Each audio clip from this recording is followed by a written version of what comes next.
being brutally honest, I think that was probably the poorest performance we've had since we took charge. Didn't really get going in the first half. That we lacked an energy, lacked an appetite. In saying that, I don't think Hereford caused us too many concerns defensively in the first period. Just disappointed with our ball management and our ability to try and dominate and control the game. Yeah, thinking back to the first half in particular, you had plenty of the ball, didn't you? But perhaps other than a Richard Pennick header that went wide of the upright and one that Hereford got off the line, there wasn't too much end product in that first half, which surprised me a bit. No, there wasn't, and I think probably that stems from a result of probably being a little bit too forceful in the final third, and kind of, I've probably said that last 2 or 3 games that we need to have more patience in around the final third and be brighter at recognising the opportunities when we can exploit and penetrate in behind. And we had some opportunities where our creative players probably could have stayed on the ball and forced 1v1 situations and little combinations to try and shift people, and we didn't have enough of that in the first half. What was your take on the penalty? It was never a penalty. It's something I need to be careful and mindful of. For my first time at this level, I think the officiating is very, very poor, if I'm being brutally honest with you. And from my understanding, the linesman's role and responsibility in his job is to assist the referee, and they just don't do that.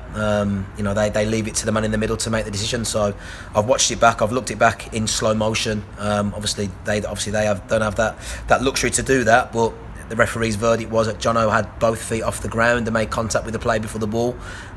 His right leg was glued to the ground. His trailing leg was on the ground. He'd made contact with the ball and the lads fell over him. So laughable really, and obviously big moment that gets them in front and lifts the atmosphere and the momentum.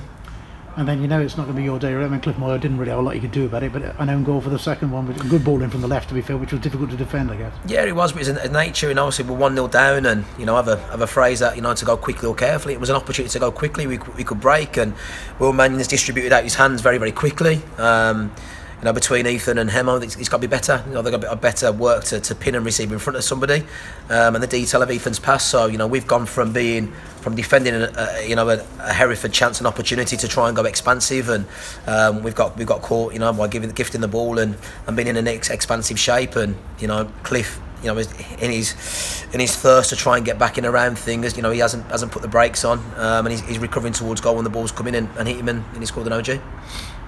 You got one back. I suppose we can all be wise after the event. If that goal come 5 minutes earlier, the one you got back, it would have been a really big grand slam finish, wouldn't it? Yeah, it would have been. I mean, I said to 2 or 3 of the players that with 20 minutes to go, in the way that we want to play and we want to control the ball, 20 minutes is a long time against us. And I probably got more frustrated in that period with us being very more forceful in that period. So.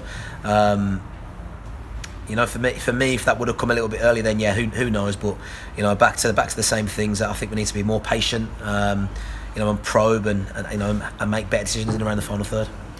Back at Agra then next, they come thick and fast this time of the year, as you well know, and Blythe Spartans coming up, and of course you've got a bit of a centre half shortage, and because of suspension, I guess. Yeah, we have. Yeah, so we're working hard behind the scenes to see what we can do in terms of maybe bringing somebody in. If not, we're going to have to look at what we're doing, and that may look like an alteration in our shape. I said to the boys from day one that shape isn't a big thing that concerns me. It's the principles and the way that we play. So we may have to adapt for that coming game. Final point, you lost at Brackley on Saturday, but that was a good performance. I remember hearing your interview after. There were some good points. You're more disappointed, I sense, today than you were on Saturday. Yeah, I think you can. If you train a certain way, you expect to play a certain way, and we did that against Brackley, and probably at Brackley should have been 3 up at half time. And had some good chance in the second half. Their goalkeepers made 2 or 3 good saves in the second half. So for me, and coming from a developmental background, also, I like to scrutinise the performance. I like the teams to play a certain way with intensity and energy and with some quality. And I was most disappointed with some of our decision making, some of our quality, some of our bravery to get on the ball, and most importantly, I thought we lacked in energy, and that's probably the most disappointing thing for myself.